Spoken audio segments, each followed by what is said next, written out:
How are you doing this morning? I'm doing great. It's snowing here, but that's a little shocking. But other than that, it's pretty good. Yeah, it's the weather is changing. It's getting to be colder. Before I begin, I want to thank you for your service. You're a former U.S. Marine.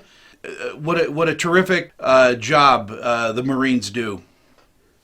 Yeah, they certainly do. So, 14 seasons of doing the Steve Wilkos show. My first question is, what have you learned from doing the show for 14 seasons? I gotta say, it's not a lot. Doing my show is not a lot of different than what a Chicago policeman does during the day. You deal with a situation where people are in tough situations. They need somebody to help to intervene. So for me, it was a natural transition from what I was doing for a living. The only difference is instead of doing it on the streets of Chicago, we took it onto the stage, onto a TV stage. So, um, other than not having to actually fight and pull my gun or put handcuffs on people, I feel like I'm doing the same job. I guess you're part negotiator, part bodyguard, and part psychologist. Yeah, yeah. I try to do the best I can, and we do get results for people.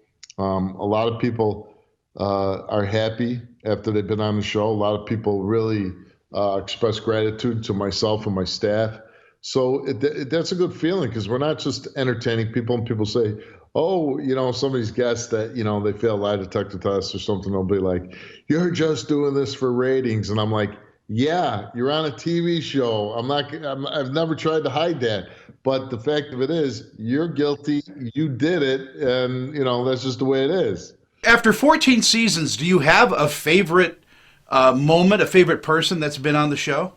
It's hard to look back, but with some of the things that I recently thought, like, wow, we do these. Last season we were doing Hero of the Month, and there was these two little kids. I mean, little kids, and they were dropping their mother off at the hospital. The grandmother was dropping her daughter off, and the grandkids were in the car.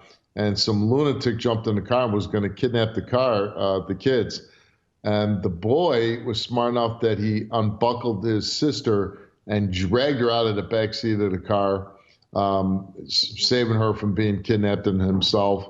And then when the guy was driving away with the car, he knocked over the grandmother onto the ground, and the little girl ran to her grandmother. So it's like, here you have two young kids that are so courageous, must have been scared out of their minds, but they still reacted in a way where, they're saving each other, they're saving a grandmother.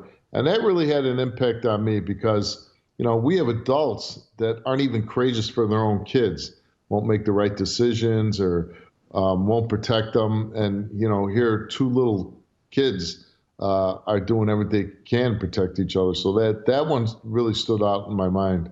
Well, our time is so short, Steve. I wanted to just ask you one other question before we go. You do so much with charities and all. Do you have a favorite charity you're supporting this year? Well, I'm very involved with my mother-in-law's charity. She does Wigs for Kids in Michigan, and it's for kids that are going through cancer treatments and are losing their hair. And ironically enough, my wife developed breast cancer, who's my executive producer on my show. And, it's very traumatic for small children, women to lose their hair when they're going through cancer. So, it's something that it gives them confidence and builds up their feelings of, they're not being ostracized by not having hair, which for me, it's not a problem, but for other people, it can be. So I'm a big supporter of Wigs for Kids. Steve, thank you so much. We'll put that information for Wigs for Kids up and have a great Christmas. All right, you too. Take care. This celebrity interview is sponsored by. I'm Annette Civarella with Pia Anderson Moss Hoyt, Utah's leading entertainment law firm. serving clients nationwide. We provide solid, attentive representation focusing on minimizing risk, reducing cost, and protecting the reputation and privacy of our clients. Our goal is to provide you with the legal representation you need to make the right decisions and to protect you and your creative works. Call or email me for a free consultation.